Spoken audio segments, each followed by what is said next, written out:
O esôfago de Barrett é um tema intrigante, envolvente e que ainda leva a grandes discussões e debates na atualidade. Esta patologia tem na doença do refluxo gastroesofágico o seu principal fator preditor e se constitui no maior fator de risco para o desenvolvimento do adenocarcinoma esofágico, que tem aumentado substancialmente a sua incidência nos últimos 40 anos. Todo esforço para o diagnóstico clínico, endoscópico e histológico, através das biópsias, se faz necessário para a detecção cada vez mais precoce das lesões displásicas e, como consequência, a interrupção da sequência metaplasia, displasia, neoplasia. Os avanços tecnológicos da endoscopia já permitem técnicas minimamente invasivas e eficazes no controle dessas lesões, conferindo aos pacientes tratamentos até então realizados apenas pela cirurgia convencional. Este vídeo de hoje tem a finalidade de mostrar a vocês a importância desse tema, a sua relação com a doença do refluxo e a eficácia da vigilância endoscópica nesta doença. Segue o vídeo. Olá, amigos, sejam bem-vindos mais uma vez à tela aqui do meu canal no YouTube, A Sua Saúde Digestiva. Vocês já me conhecem, eu sou o Dr. Eduardo Carvalho, especialista em endoscopia digestiva, com foco na gastroenterologia e na doença do refluxo. Nós estamos de volta com o seu consultório virtual, onde eu converso com vocês converso sempre sobre temas importantes e frequentes da gastroenterologia e respondo a perguntas, queixas reais comuns a todos nós. Antes de irmos para o conteúdo principal desse vídeo, eu utilizo esse espaço mais uma vez para lembrar a vocês que aproveitem esta oportunidade. Se inscrevam no canal, façam parte dessa grande família. Cliquem no sininho aqui abaixo para receber as notificações de novos vídeos.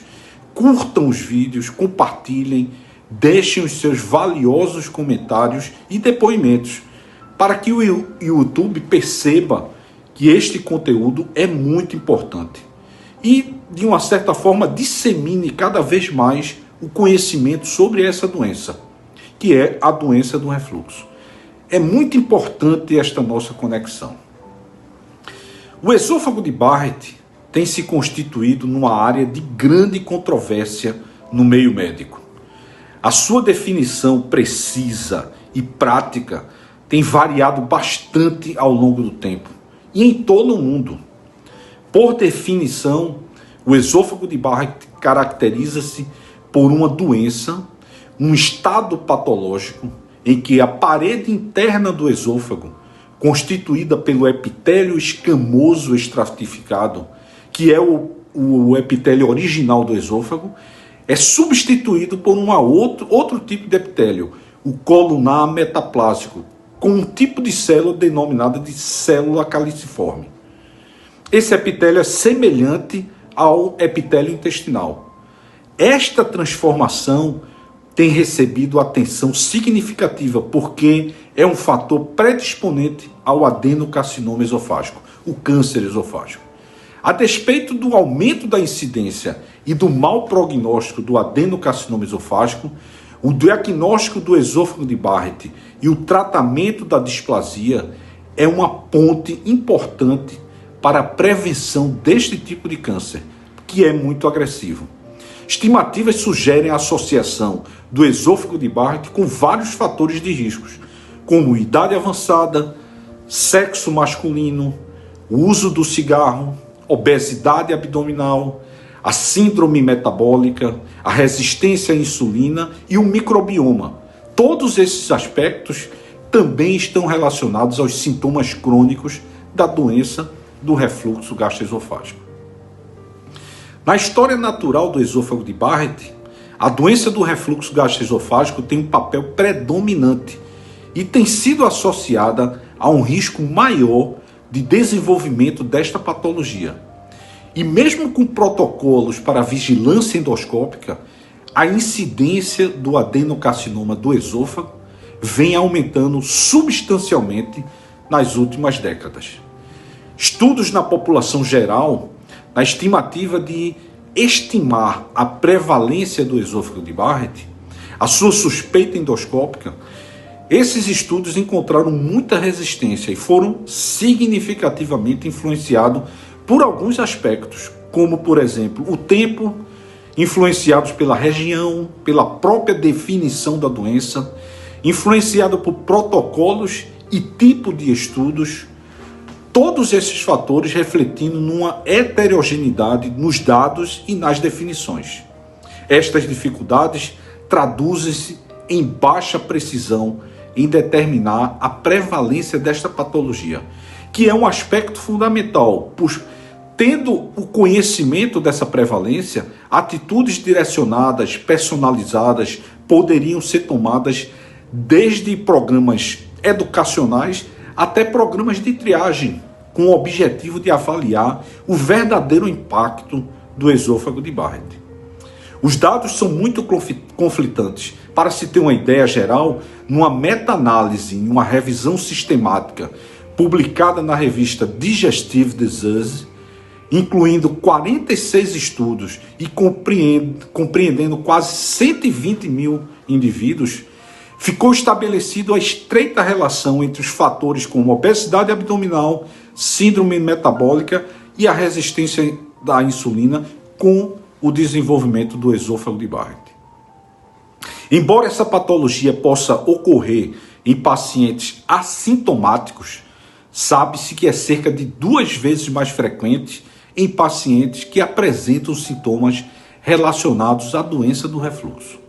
Sobre a doença do refluxo, o consenso de Seul em 2020 sobre o diagnóstico e manejo da doença do refluxo gastroesofágico, publicado em outubro de 2021 na JNM Neurogastrointestinal and Motility, revela que a definição de doença do refluxo gastroesofágica comprovada está associado a evidências concretas de refluxo, incluindo esofagite erosiva de graus avançados, as classificações de Los Angeles C e D, segmento longo de esôfago de Barrett ou tempo de exposição ácida em esôfago distal maior do que 6% em exames de pH-metria de 24 horas. Para um diagnóstico preciso, é de fundamental importância identificar o epitélio colunar característico, endoscopicamente localizado acima da junção entre o estômago e o esôfago. Os achados endoscópicos visualizando este epitélio metaplásico, onde há uma substituição do epitélio escamoso habitual por um epitélio colunar secretor de muco, é seguido por biópsias dirigidas. Em relação a essas biópsias, ainda hoje se utiliza o protocolo de Seattle, que recomenda biópsias a cada 2 centímetros nos 4 quadrantes da luz esofágica, dessa maneira aumentando a possibilidade do diagnóstico da doença. No entanto, atualmente foram acrescentados a este protocolo alternativas como aplicação de corantes, como por exemplo o ácido acético, visando melhorar, maximizar a delimitação do epitélio metaplásico ou displásico, direcionando e reduzindo dessa maneira o número de biópsias realizadas. Além disso, técnicas endoscópicas que utilizam a tecnologia de ponta, como exemplo, as que utilizam imagens de banda estreita, NBI, que é a Narrow Band Imaging, e técnicas como a endomicroscopia confocal a laser, também foram acrescentadas no arsenal endoscópico com o objetivo de aumentar a acurácia e a taxa de detecção de displasias de baixo e alto grau, ou o próprio adenocarcinoma precoce. A despeito de todo esse avanço na endoscopia convencional, importante salientar que estudos recentes apresentam a possibilidade de outros métodos, como a endoscopia transnasal e a utilização da citologia escovada, como alternativas sem a necessidade da sedação. favorecendo a aceitação pelos pacientes. A endoscopia transnasal tem mostrado capacidade de avaliação completa do esôfago e a citologia por escovado tem mostrado 100% de especificidade e sensibilidade na detecção do esôfago de Barrett. Em relação à vigilância endoscópica, as diretrizes atuais preconizam esta vigilância para pacientes com esôfago de Barrett com o objetivo de identificar aqueles com displasia ou até mesmo o adenocarcinoma esofágico precoce, que ainda podem ser tratados endoscopicamente. Existe um protocolo de vigilância endoscópica já bem estabelecido. Este protocolo diz o seguinte, resumidamente: paciente com esôfago de Barrett sem displasias devem realizar uma endoscopia a cada 3 a 5 anos. Pacientes com Barrett e displasia de baixo grau, além de necessariamente realizarem o tratamento endoscópico preconizado, por exemplo, a terapia por radiofrequência, devem realizar uma endoscopia semestral nos 2 primeiros anos.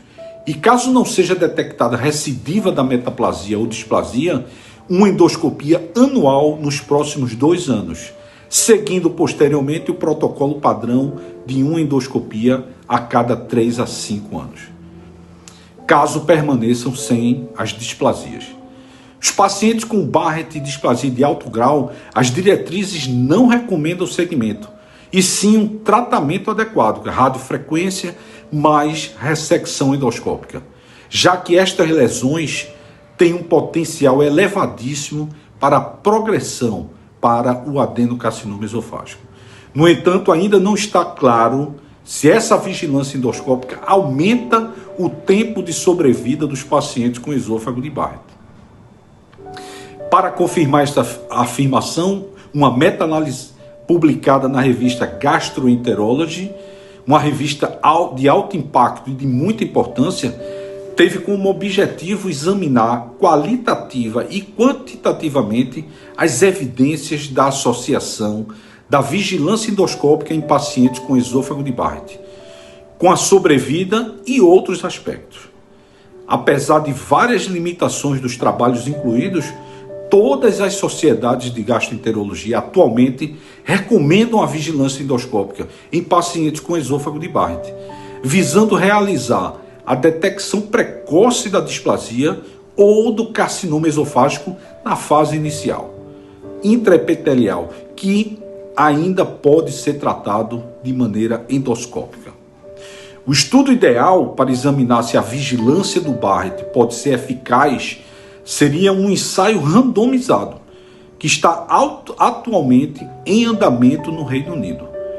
Os resultados avaliados incluem sobrevida geral, com desfecho primário, com desfechos secundários, incluindo sobrevida relacionada ao adenocarcinoma esofágico, estágio do diagnóstico, tempo para o diagnóstico do carcinoma precoce e mortalidade relacionada às intervenções. Em resumo, o que fica de positivo e qual a principal mensagem deste vídeo para vocês é que o esôfago de Barrett é uma complicação importante da doença do refluxo, não tratada, aquela doença deixada de lado. O esôfago de Barrett é o principal fator causal do adenocarcinoma esofágico, o câncer do esôfago. Pode ser diagnosticado precocemente pela endoscopia, em mãos e olhos experientes e em serviços especializados. E quando diagnosticado precocemente, podem ser tratados endoscopicamente, evitando uma cirurgia de maior porte.